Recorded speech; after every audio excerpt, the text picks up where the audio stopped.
नमस्कार दर्शक बंधु ओडिया सुख संसार चैनल को आपण को बहुत बहुत स्वागत।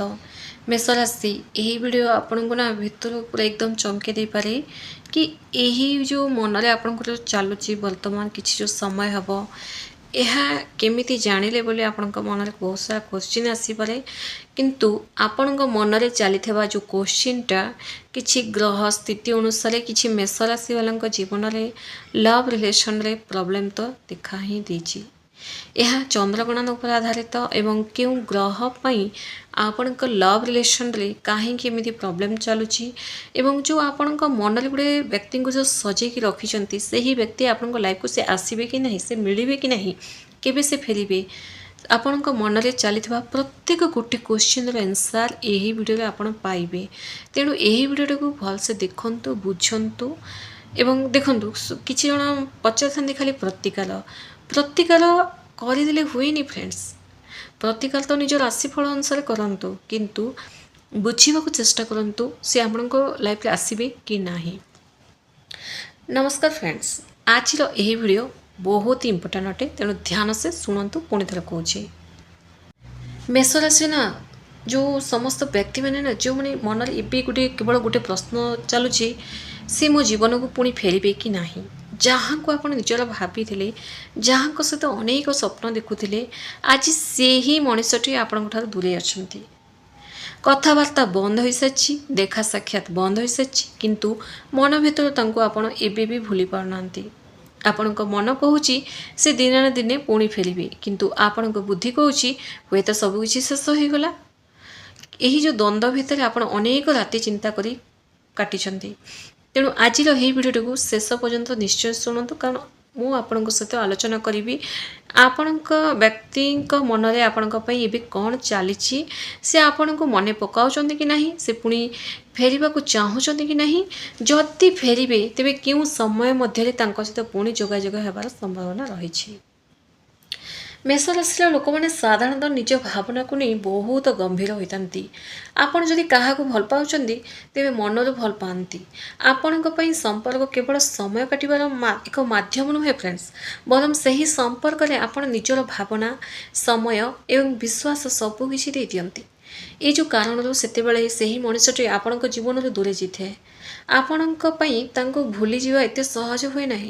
आपण बाहर साधारण भाव में रही पारती हसी पारती निज काम करी पारती किंतु एकुटिया हेले सही मनीषटर कथा आपण मन को आसी थाए। आज यही वीडियो रे सही गभीर भावना को ध्यान रखी आपण गोटे गोटे आलोचना करी आगु को आपण गोटे बढ़िया कथा रही। जदि सही व्यक्ति मनर कथा बुझा को चेष्टा करवा प्रथम देखो जो एनर्जी देखा मेष राशि ताहा होची कन्फ्यूज बहुत सारा कन्फ्यूज एनर्जी आपण भीतर देखा से ही व्यक्ति आपण को संपूर्ण भूली जाइछंती बोली लागू नाही। आपण सहित कटैथिबा पुराना समय पुराना कथबार्ता एकाठी हसीदेवा मुहूर्त एवं आपण सहित जड़ित अनेक स्मृति एबे भी तांको मन रे रहिछि किंतु समस्या होची से निज भावना को सहज प्रकाश करि पार नाहंती। तांको मन रे आपण फिलिंग्स रही किंतु सही फिलिंग्स को ना एक्शन रे परिणत करने को से भय मध्य करुछंती फ्रेंड्स। केतेक क्षेत्र में तांको मन रे यही गोटे प्रश्न देखा जे जदि से पुणी आपण पाखु फेरी आसबे तेबे आपण तांको पुणी ग्रहण करिवे कि नहीं। से भावुथाई पारती जे आपण बहुत बदली जाइथिबे हुए तो आपण तांको आउ पूर्वपरी भल पाउनथिबे किबा हुए तो आपण तांको ऊपर रागिचंती। यही भय ना प्रथम पदक्षेप नेबार अटके दूची। तेणु से दूरे रही मन भितर आपण को नहीं चिंता करुछंती। मेष राशि एबे जानतु गोटे गुरुत्वपूर्ण कथा कौन से आपण को मिस करछंती कि नहीं। एठाले मिसिंग एनर्जी बहुत जोर थिबा बेले देखा विशेषकर जितेबाला से एकुटिया रोचंती कि चारि पाखरे से भाई किसी घटना घटुची जहाँ आपण को मन पकई दउची सेतेबेले आपणकर स्मृति तांकु मन को आसीपे हुए तो से आपण पुराना फोटो देखुं पुराना मेसेज पढ़ुं कि आपणकर सोशल मीडिया प्रोफाइल देखुं किंतु से ये सब करुले आपण को जन चाहू ଚାହୁଁନାହାନ୍ତି। ଏହି ସମ୍ପର୍କରେ ଆଉ ଗୋଟିଏ ବଡ଼ ଫ୍ୟାକ୍ଟର ହେଉଛି ଇଗୋ। ଆପଣ ହୁଏତ ଭାବୁଛନ୍ତି ଯଦି ସେ ମୋତେ ଏତେ ମନେ ପକାଉଛନ୍ତି ତେବେ ମୋତେ ମେସେଜ୍ କାହିଁକି କରୁନାହାନ୍ତି। ଏହାର କାରଣ ହେଉଛି ଇଗୋ, ଫେୟାର କିମ୍ବା ପୁରୁଣା ଘଟଣାକୁ ନେଇଥିବା ଅସନ୍ତୋଷ।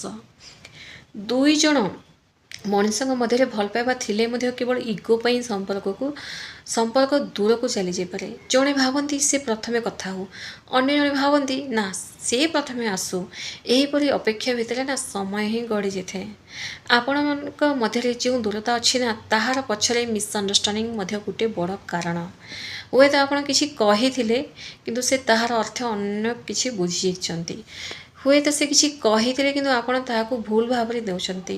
ଛୋଟ ଛୋଟ କଥା ନା ଧୀରେ ଧୀରେ ବଡ଼ ଝଗଡ଼ାର ରୂପ ନେଇସାରିଛି। ତାପରେ କଥା ବନ୍ଦ ହୋଇଯାଇଥିବା ପରେ ଏବେ ଦୁଇ ଜଣ ନିଜ ନିଜ ଇଗୋ ଭିତରେ ରହିଛନ୍ତି। କିନ୍ତୁ ଏହା ସତ୍ୟ ଅଟେ କି ନାହିଁ ଫ୍ରେଣ୍ଡସ୍ କୁହନ୍ତୁ। କିନ୍ତୁ ମେଷ ରାଶି ଏଠାରେ ଗୋଟିଏ ପଜିଟିଭ୍ ଏନର୍ଜି ମଧ୍ୟ ଦେଖାଉଛି। କ'ଣ? ଏହି ଯେଉଁ ସମ୍ପର୍କରେ ନା ଷ୍ଟୋରି ସମ୍ପୂର୍ଣ୍ଣ ଭାବେ ଶେଷ ହୋଇଯାଇଛି ବୋଲି ମନେ ହେଉନାହିଁ। ପୁଣି ଥରେ କମ୍ୟୁନିକେସନ୍ ହେବାର ଏକ ସୁଯୋଗ ମିଳିବ। ସେହି କଣ୍ଟାକ୍ଟ ହଠାତ୍ ହେବ। ହୁଏତ ଆପଣ କେବେ ଆଶା କରିନଥିବା ସମୟରେ ନା ତାଙ୍କର ଗୋଟିଏ ମେସେଜ୍ ଆସିଯିବ, ଯେତେବେଳେ ଆପଣ ପୁରା ଏକଦମ ଭୁଲିଯିବେ। ଦେଖିବେ ହୁଏତ ସେ ସିଧାସଳଖ ମୁଁ ମିସ୍ କରୁଛି କହିବେ ନାହିଁ, କିନ୍ତୁ ସେ ଗୋଟିଏ ଛୋଟ କଥାକୁ ଆଧାର କରି କନଭରସେସନ୍ ଆରମ୍ଭ କରିବେ।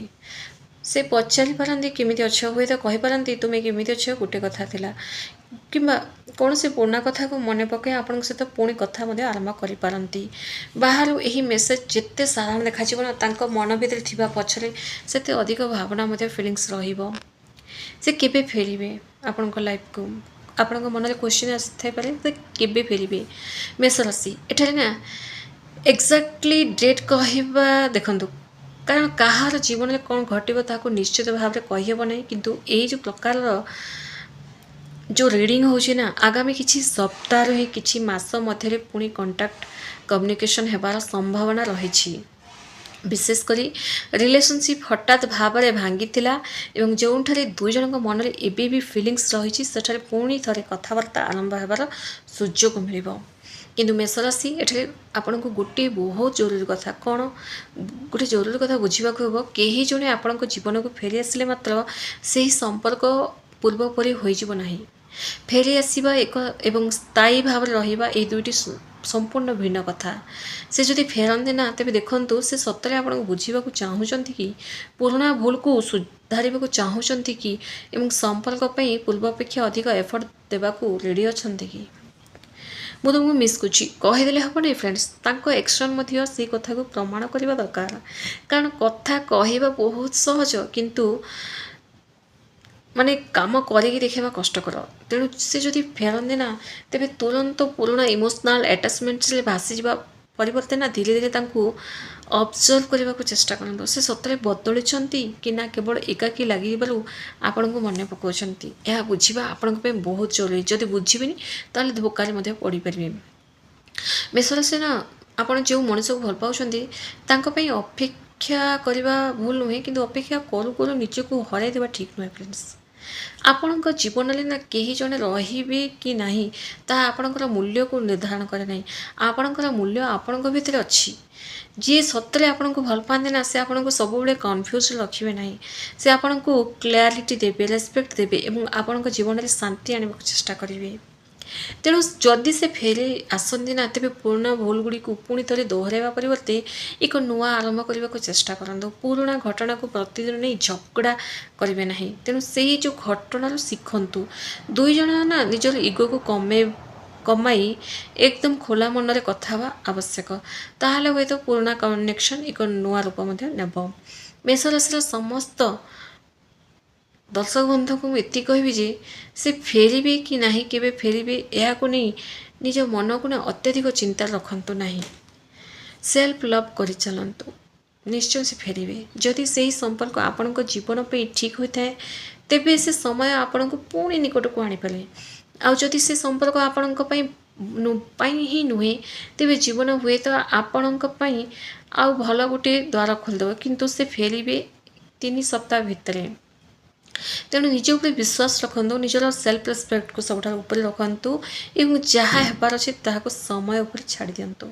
बुझिपारे एंड सेल्फ लव करवा से 3 सप्ताह भितर निश्चय फेरिबे जोटा कि ग्रह गोचर स्थिति अनुसार जना जाउछि पंचम घर मेष राशि जो ब्रेकअप हो मायावी छाया ग्रह केतु द्वारा किंतु से पुणी फेरिबे 3 सप्ताह भितर तेणु 3 सप्ताह भितर से फेरिबे कहीना से खुशी रे रुहंतु नहीं निज ऊपर ध्यान देले ही से फेरिबे जदि आपण मन पकई एकदम बांधिकी रखिबे तांको भी मन पकई गोटे टाइम दिंतु बुझिपारे गोटे लाइक टे निश्चय कर दिंतु फ्रेंड्स धन्यवाद।